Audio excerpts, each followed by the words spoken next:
Students, आज हम लेंगे हिमांक में अवनमन।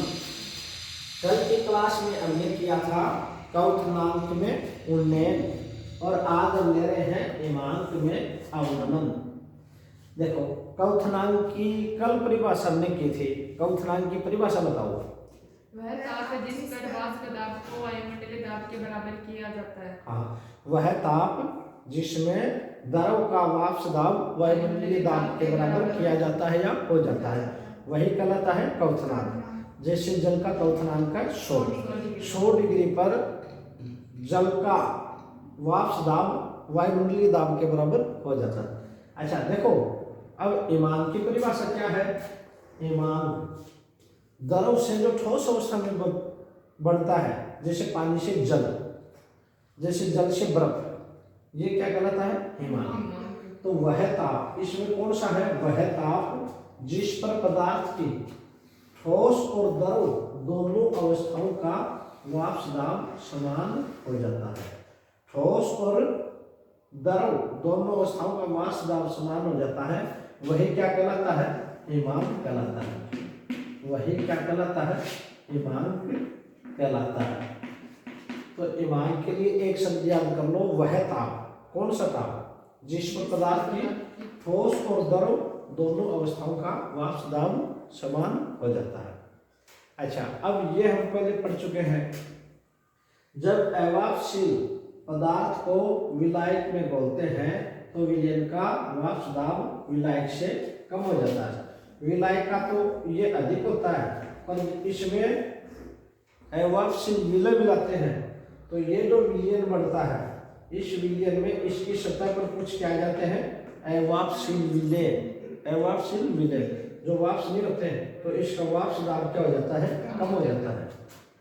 जब अवाष्पशील पदार्थ को विलायक में घोलते हैं तो विलयन का वाष्प दाब विलायक से कम हो जाता है, इसलिए विलयन विलायक से कम ताप पर जमता है।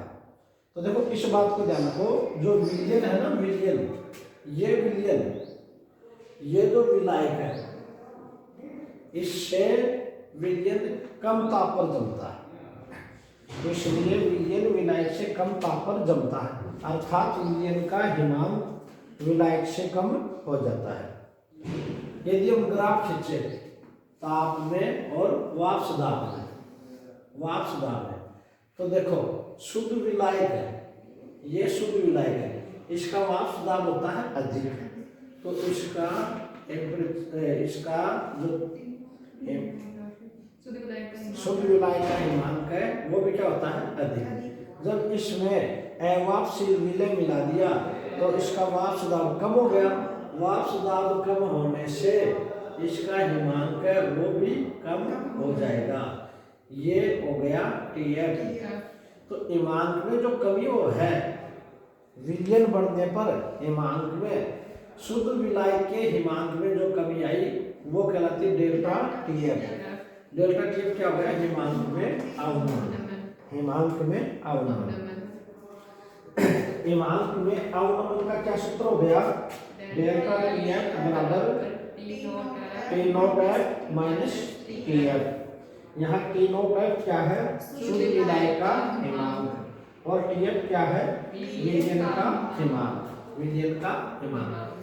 ग्राफ ये आएगा। अब इस ग्राफ के अनुसार, ग्राफ से देखो, ये डेल्टा TF है, ताप में जो परिवर्तन है ना, वो समानुपाती है वाष्प दाब में परिवर्तन के, वाष्प दाब में परिवर्तन के। अच्छा, अब राउले का नियम हम जानते हैं। राउले के नियम से वाष्प दाब अवनमन विलय की मोल भिन्न के समानुपाती होता है। तो ये डेल्टा T समानुपाती अक्ष भी क्या है, विलय के मोल भिन्न।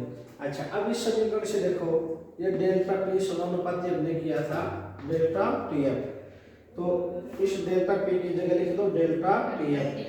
अब बराबर का निशान करोगे तो एक स्थिरांक लगा दिया, और अक्ष भी है विलय की मोल भिन्न। मोल भिन्न के लिए हम पहले पढ़ चुके हैं, अक्ष भी बराबर WB/MB, WA/MA प्लस WB/MB। आपको मालूम है एन बी बराबर था N B plus N A plus N B. ये हम पहले पढ़ चुके हैं। एन मोलों की संख्या है, ये इसका भार है, ये मोलर द्रव्यमान है। ठीक है, अब ये एक्स बी का मान यहाँ रख दो, डेल्टा टी एफ बराबर के डब्ल्यू बी एम बी बटा W A M A plus W B M B. ये मान हम यहाँ रख देंगे।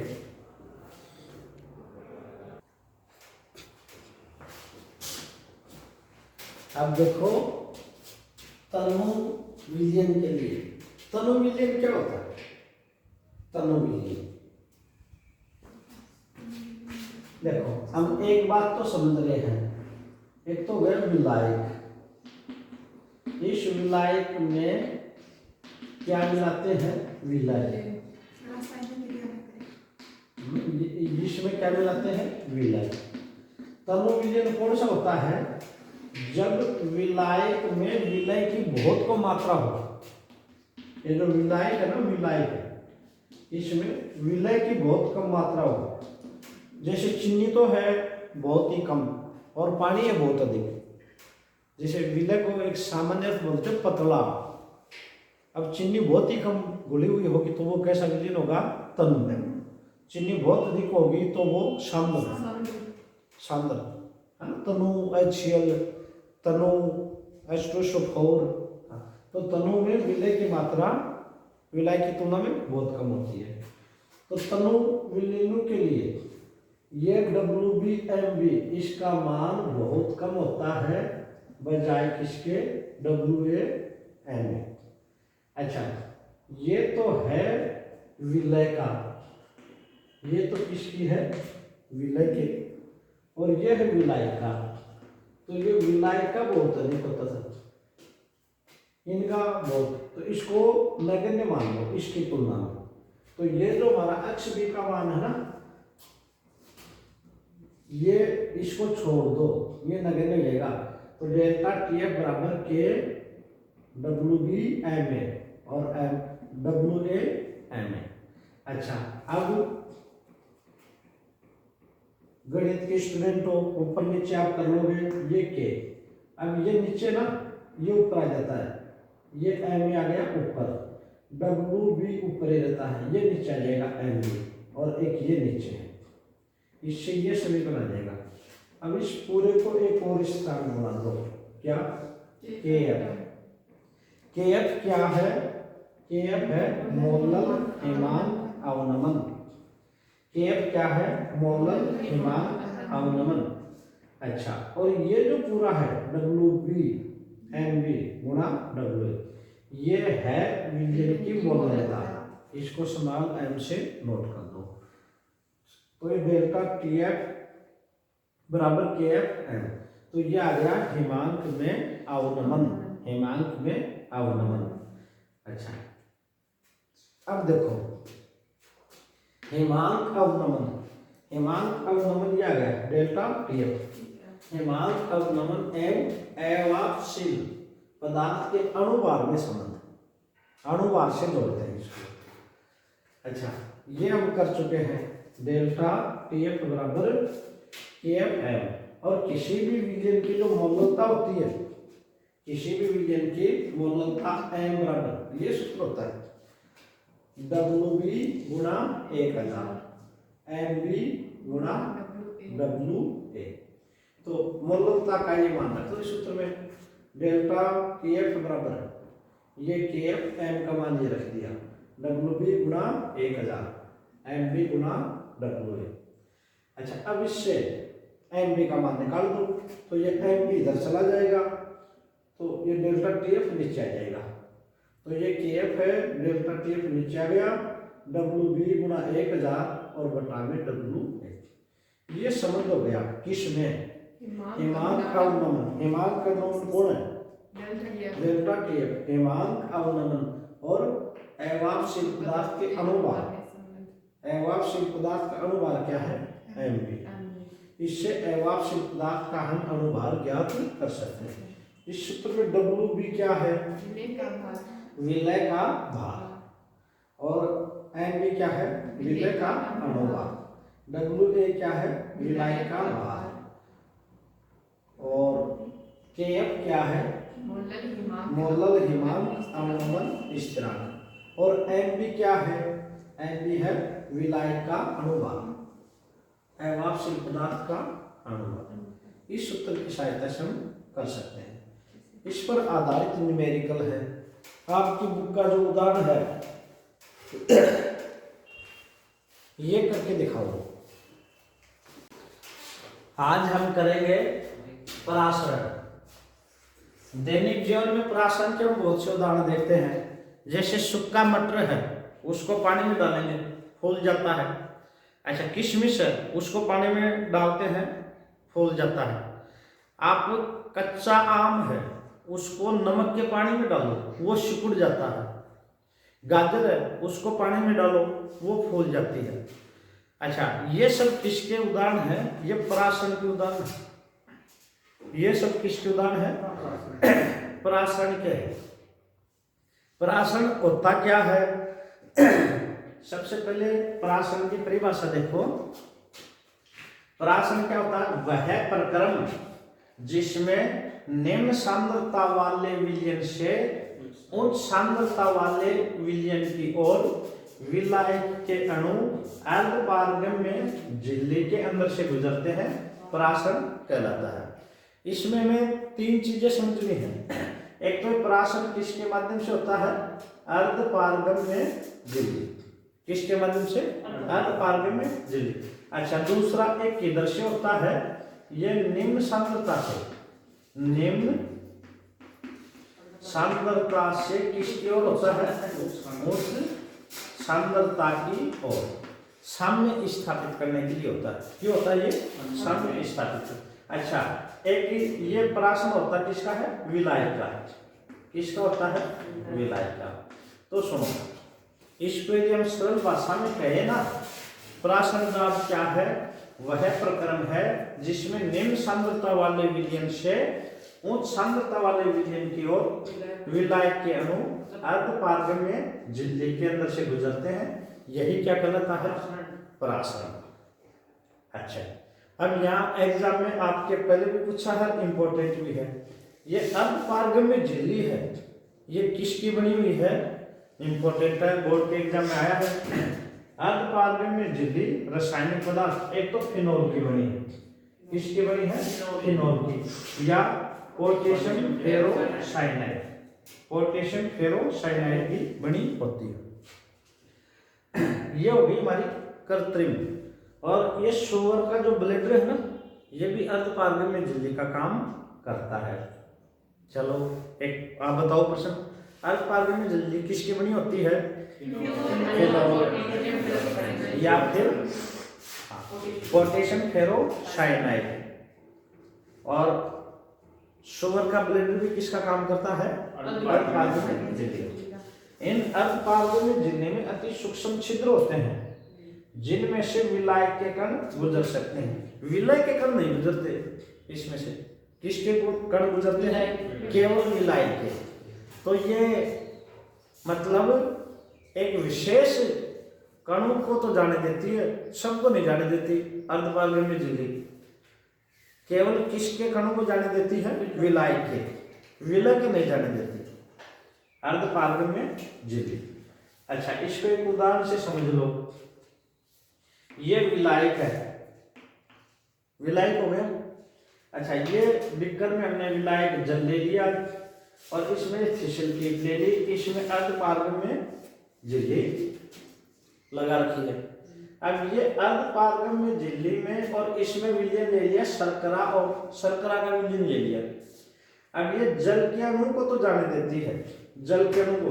तो देखो, इसका स्तर है, जल स्तर है, वो कितना ऊंचा उठ जाता है। ये किसके कारण होता है? परासरण के कारण। किसके कारण होता है? परासरण। परासरण क्यों होता है? सांद्रता में, इसमें प्रोसेस में साम्य स्थापित करने के लिए। और ये प्रवाह, विलाय का प्रवाह किधर से कहाँ होता है? निम्न सांद्रता से उच्च सांद्रता की ओर। किसके माध्यम से होता है? अर्धपारगम्य झिल्ली से। अब आप मेरे को परिभाषा भी बता दोगे परासरण की, साथ में आप अर्धपारगम में झिल्ली किसकी बनी है ये भी बता दोगे। अर्धपारगम में झिल्ली किसके अणु को तो जाने देती है, किसके नहीं जाने देती ये भी समझ गए। किसके अणु को जाने देती है, केवल विलय के। किसके को नहीं जाने देती, विलय के।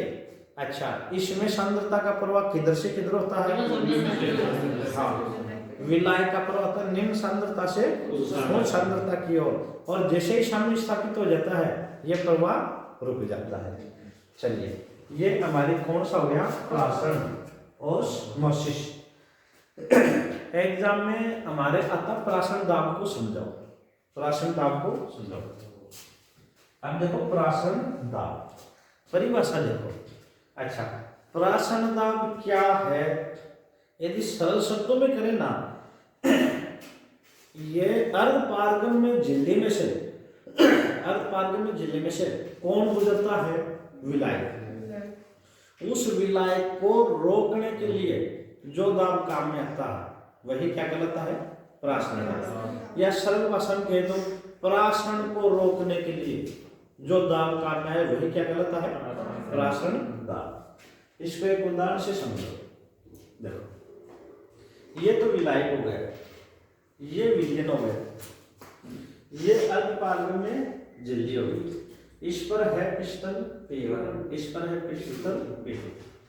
अब ये विलायक इस अर्धपारगम में झिल्ली से और इधर आएगा तो ये पिस्टन तो P2 तो ऊपर उठेगा और ये पिस्टन नीचे आएगा।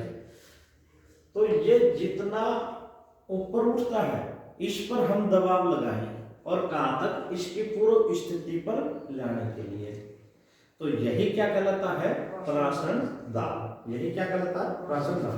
परिभाषा देखो, ऑस्मोटिक प्रेशर, क्या परिभाषा होगी, एक विलयन का प्राशन दाब वह अतिरिक्त दाब है जो प्राशन को रोकने, प्राशन को रोकने का मतलब यहां से यहां जाने, प्राशन को रोकने, उधर है प्राइवेट, प्राशन को रोकने अर्थात विलायक के, या तो प्राशन कैसे रोकेगा, कण किसके बनते हैं, परमाणु विलायक के, अर्थात विलायक के अणु को अर्धपारगम में झिल्ली द्वारा विलयन की ओर जाने से रोकने के लिए लगाया जाता है। मतलब ये विलयन की ओर आ रहे हैं ना, एक और है, इस पर दाब हो जाएगा तो अपने आप ही नहीं आएंगे आने के लिए। तो प्राशन दाब की क्या परिभाषा करोगे, एक विलयन का प्राशन दाब वह अतिरिक्त दाब है जो प्राशन को रोकने अर्थात विलायक के अणु को अर्धपारगम में झिल्ली द्वारा विलयन की ओर जाने से रोकते हैं के लिए लगाया जाता है। बिल्कुल ठीक है। अच्छा, ये बताओ प्राशन को किससे प्रदर्शित करते हैं, पाई से। प्राशन दाब को पाई से प्रदर्शित करते हैं। प्राशन दाब के दो नियम, पहला नियम कौन सा है, वॉन टॉप बॉयल नियम, वॉन टॉप बॉयल नियम। इसमें क्या होता है, इसमें निश्चित ताप होता है, निश्चित ताप पर किसी विलयन का प्राशन दाब उसकी सांद्रता के समानुपाती होता है। मतलब ताप तो क्या हो गया, निश्चित ताप पर प्राशन दाब समानुपाती सांद्रता। अच्छा, सांद्रता का सूत्र होता है 1/V, तनुता। सांद्रता तनुता के विद्युत गुणोत्पत्ति होती है, तो सांद्रता बराबर 1/V। तो हम इस C की जगह क्या लिख दिया, 1/V। V क्या है, तनुता। V क्या है, तनुता। ये हो गया हमारा प्राशन दाब का पहला नियम, वॉन टॉप बॉयल नियम।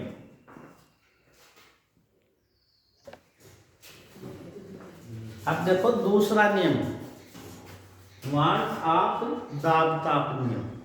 पहला नियम हमने किया था प्राशन दाब का वॉन ऑफ बॉयल नियम। अब कौन सा कर रहे हैं, वॉन ऑफ दाब ताप नियम। इसके अनुसार देखो, निश्चित सांद्रता तथा तनुता पर, पहले वाले में ताप निश्चित लिया था, इसमें क्या ले लिया, सांद्रता। निश्चित सांद्रता तथा तनुता पर किसी विलयन का प्राशन दाब उसके परम ताप के समानुपाती होता है। ये पराशर दाब समानुपाती हो गया टी। टी क्या है? परमता। अच्छा, अब ये तो समीकरण था अपना एक, इस समीकरण को नंबर 1 दे दो, इसको समीकरण दे दो 2।